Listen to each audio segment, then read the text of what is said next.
नमस्कार दोस्तों, आप देख रहे हैं नमो भारत न्यूज। मैं हूं शुक्ला। दोस्तों, भारत के अंदर वापस से ईस्ट इंडिया कंपनी का राज आ चुका है और भारत जल्द ही गुलाम बनने वाला है। जी हां दोस्तों, आपने बिल्कुल सही सुना कि ईस्ट इंडिया कंपनी वापस आ चुकी है और इस बार यह east India company social media sites के रूप में भारत के अंदर अपना कब्जा जमा रही है। दरअसल इन कंपनियों ने भारत के युवाओं को तो अपना गुलाम पहले से ही बना लिया है, लेकिन अब यह कंपनियां भारत के संविधान और भारत के कानूनों की सरेआम धज्जियां भी उड़ा रही हैं। जिन सोशल मीडिया साइट्स पर हम अपने दिन के न जाने कितने महत्वपूर्ण घंटे इन सोशल मीडिया पर बिताकर अपना ही नुकसान कर रहे हैं, जिससे हम कुछ नया नहीं कर पा रहे हैं, कुछ नया सोच नहीं पा रहे हैं, हम इन सोशल मीडिया के चंगुल में फंसे हुए हैं, या फिर यूं कहें कि हमें इन सोशल मीडिया के मालिक जो विदेशों में बैठे हैं वो कंट्रोल कर रहे हैं। क्योंकि आज बात इसी से जुड़ी हुई है। आज मैं आपको बताऊंगा कि कैसे सोशल मीडिया कंपनियां भारत के युवाओं को अमेरिका का गुलाम बना रही है। जी हां दोस्तों, आपने बिल्कुल सही सुना। लेकिन मैं वीडियो को शुरू करूं उससे पहले आप कमेंट बॉक्स के अंदर #बॉयकॉट ट्विटर लिखना ना भूलें। साथ ही आपसे भी निवेदन है कि इस दक्षिणपंथी और वामपंथी प्लेटफॉर्म को छोड़कर आप भी भारत के स्वदेशी ऐप कू पर शिफ्ट हो जाइए, जिससे ना ही इन विदेशी कंपनियों को इनकी औकात दिखे, बल्कि उसके साथ ही आत्मनिर्भर भारत और स्वदेशी भारत को भी बढ़ावा मिले। दोस्तों, नए सोशल मीडिया कानून को लेकर भारत सरकार और सोशल मीडिया एक दूसरे के सामने है और सोशल मीडिया के अंदर भी ट्विटर भी लगातार भारत का विरोध कर रहा है। और सिर्फ विरोध ही नहीं, लगातार वो भारत के कानून और संविधान दोनों का ही मजाक उड़ा रहा है। अभी कुछ दिनों पहले ट्विटर ने भारत के उपराष्ट्रपति वेंकैया नायडू का वेरीफाइड ब्लू टिक भी छीन लिया था। उसके बाद जब इस मामले को लेकर विवाद हुआ, तब ट्विटर ने उनका ब्लू टिक उन्हें वापस तो कर दिया था। उसके कुछ दिनों बाद ही ट्विटर ने एक कट्टरपंथी इस्लामिक संगठन PFI को अपने प्लेटफॉर्म पर वेरीफाई कर दिया था, उसको ब्लू टिक दे दिया था। यहां पर गौर करने वाली बात यह है कि PFI एक ऐसा संगठन है जो लगातार देश के अंदर देश विरोधी गतिविधियां, आतंकी गतिविधियों में लिप्त रहता है। PFI के कार्यकर्ताओं पर आए दिन कोई ना कोई केस होता रहता है। उसके बावजूद ट्विटर इंडिया ने इस संगठन को ब्लू टिक दे दिया। चलो, यहां तक भी समझ आता है, यहां तक भी चीजों को माना जा सकता है। लेकिन अब तो ट्विटर ने अपनी सारी हदें पार कर दी हैं। आज ट्विटर ने जो कृत्य किया है, उसके बाद तो ट्विटर को भारत के अंदर बैन कर ही देना चाहिए।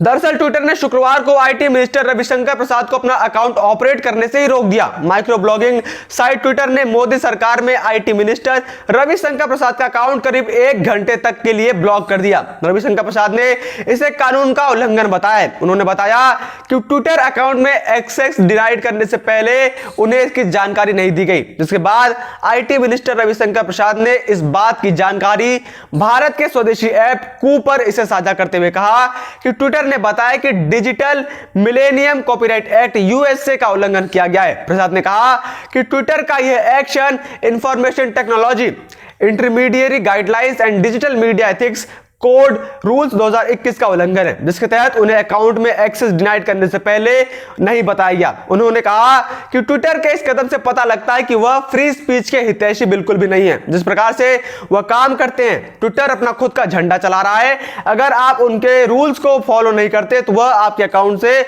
आपको एक्सेस डिनाई कर देगा। यहां पर सोचने वाली बात यह है कि ट्विटर का काम भारत में कर रही है, भारत से मोटा पैसा छाप रही है और ट्विटर भारतीय कानून को मानने को ही राजी नहीं हो रही है, लेकिन यह चाहती है कि हम सब अमेरिका के कानून माने और इसके हिसाब से ट्विटर पर रहे। तो एक तरीके से यदि हम ये करते हैं तो हम इनडायरेक्टली अमेरिका के गुलाम बन जाते हैं।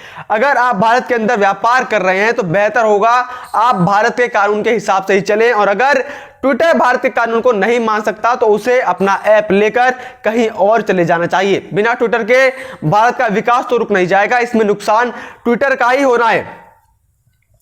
वही इस मामले को साझा करते हुए रविशंकर प्रसाद ने कू पर बताया, दोस्तों आज बहुत अजीब बात हुई। ट्विटर ने करीब 1 घंटे के लिए इस कथित आधार पर कि अमेरिका के डिजिटल मिलेनियम कॉपीराइट एक्ट का उल्लंघन किया गया है, मेरा अकाउंट ब्लॉक कर दिया। लेकिन बाद में उन्होंने मेरे अकाउंट को अनलॉक कर दिया। उन्होंने कहा ट्विटर का एक्शन इंफॉर्मेशन टेक्नोलॉजी रूल्स 2021 के नियम का खुला उल्लंघन है। मेरे अकाउंट को एक्सेस करने से मुझे रोकने से पहले मुझे नोटिस देने में वो नाकाम रहे। ऐसा लगता है कि ट्विटर की मनमानी और एक तरफा हरकतों को लेकर मैंने जो बयान दिए, खास तौर पर मेरे इंटरव्यू के क्लिप्स को टीवी चैनलों के साथ शेयर करने और उसके जोरदार असर से उन्हें दिक्कत हुई है। उन्होंने आगे कहा कि अब यह साफ हो गया है कि ट्विटर क्यों इंटरमीडिएरी गाइडलाइंस का पालन करने से लगातार मना कर रहा है, क्योंकि अगर ट्विटर इसका पालन करता है तो वो एक तरफा तरीके से किसी व्यक्ति को अपना अकाउंट एक्सेस करने से रोक नहीं पाएगा। यह बात उनके एजेंडे को सेट नहीं करती है।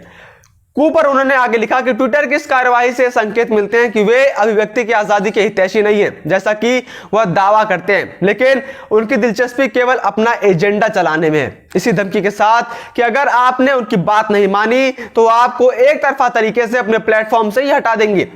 इस बात से कोई फर्क नहीं पड़ता कि कौन सा प्लेटफॉर्म क्या करता है, उन्हें नए आईटी रूल्स मानने होंगे, इस बात पर कोई समझौता नहीं करना होगा। वहीं रविशंकर प्रसाद के बाद इस ट्विटर नाम के सांप ने कांग्रेस को भी डस लिया है। दोस्तों, एक कहावत है कि अगर आप सांप को अपने घर में पालेंगे तो वो आपको फन ही मारेगा, आरती नहीं उतारेगा आपकी। ऐसा अब कांग्रेस के साथ देखने को मिल रहा है। जो कांग्रेस कल तक तो बीजेपी के आईटी नियम का विरोध कर रही थी और वो ट्विटर की बहुत बड़ी हितैषी साबित हो रही थी, अब खुलकर ट्विटर का समर्थन कर रही थी। अब इस ट्विटर नाम के सांप ने कांग्रेस को भी डसना शुरू कर दिया है, जिसके बाद अब कांग्रेस के भी सुर बदल चुके हैं। जो लोग कल तक ये कह रहे थे कि मोदी का नया IT rule freedom of speech को दबाता है, लोकतंत्र की हत्या है, अब वो लोग खुद ये कह रहे हैं कि मोदी जी ट्विटर को काबू में लाइए। दरअसल आईटी मंत्री रविशंकर प्रसाद का ट्विटर अकाउंट ब्लॉक किए जाने पर मची हलचल के बीच कांग्रेस नेता शशि थरूर ने रविशंकर प्रसाद के ट्वीट को साझा करते हुए लिखा कि रवि जी, मेरे साथ भी यही हुआ। डीएमसीए हाइपर एक्टिव हो रहा है। ट्विटर की ओर से इस ट्वीट को हटा दिया गया क्योंकि इस वीडियो पर बोनियम सॉन्ग रसपुतिन का कॉपीराइट है। शशि थरूर ने #डांस इज नॉट जिहाद का भी इस्तेमाल किया और साथ ही बताया कि बाद में उनका अकाउंट अनलॉक कर दिया गया। शशि थरूर ने कहा कि सूचना प्रौद्योगिकी पर संसदीय स्टैंडिंग कमेटी के चेयरमैन के तौर पर मैं कह सकता हूं कि हम ट्विटर इंडिया से रविशंकर प्रसाद और मेरा अकाउंट ब्लॉक करने और भारत में संचालन के नियमों और प्रक्रिया पर सफाई मांगेंगे। अब जब ये ट्विटर नाम का सांप कांग्रेस के मंत्रियों को डसना शुरू कर चुका है, तब ये कह रहे हैं कि हम ट्विटर से जवाब मांगेंगे, उसके ऊपर कार्रवाई होनी चाहिए। लेकिन इससे पहले जब ट्विटर भाजपा के मंत्रियों के ट्वीट्स ब्लॉक कर रही थी, बंगाल से जुड़े ट्वीट्स को ब्लॉक कर रही थी, हिंदुओं के लिए आवाज उठाने वाले अकाउंट्स को ब्लॉक कर रही थी, तब तक वो सबको बहुत मजा आ रहा था। तब तो यह नेता ये दलीलें दे रहे थे कि भारत अब चीन बनता जा रहा है, प्रधानमंत्री मोदी तो तानाशाही कर रहे हैं। लेकिन अब इन्हें समझ में आ चुका है कि प्रधानमंत्री मोदी ने जो फैसला लिया था वो कुछ सोच समझ के लिया था, लेकिन मोदी की दूरदृष्टि इन लोगों को कहां ही समझ आती है। पहले ये लोग मोदी को गरियाएंगे और फिर खुद ही कहेंगे कि मोदी जी आप तो सही कह रहे हैं। खैर दोस्तों, अब समय आ चुका है कि जिस प्रकार से पिछले साल 250 चाइनीज ऐप्स को भारत के अंदर हमेशा के लिए बैन करके चाइना को उसकी औकात याद दिला दी थी, अब उसी प्रकार से भारत के अंदर भी ट्विटर को बैन करके ट्विटर को उसकी असली औकात दिखा देनी चाहिए। और जब नाइजीरिया जैसा छोटा देश ने ट्विटर द्वारा उनके राष्ट्रपति का एक ट्वीट डिलीट करके उस पर बैन कर दिया, तो ऐसे में तो यह इस प्रकार की कई हरकतें भारत के अंदर पहले ही कर चुका है। ऐसे में ट्विटर को भारत के अंदर बैन कर देना चाहिए और नाइजीरिया के जैसे ही भारत को भी अब कू पर शिफ्ट हो जाना चाहिए। बाकी आपके इस बारे में क्या राय है, आप कमेंट लिखकर जरूर बताइए। अगर आपको वीडियो पसंद आई हो तो इसे लाइक करना ना भूलें और इसे ज्यादा से ज्यादा मात्रा में शेयर करें। जय हिंद, जय भारत। वीडियो को लाइक, सब्सक्राइब और शेयर करना ना भूलें। अपने विचारों को कमेंट बॉक्स में लिखकर हम तक जरूर पहुंचाइए।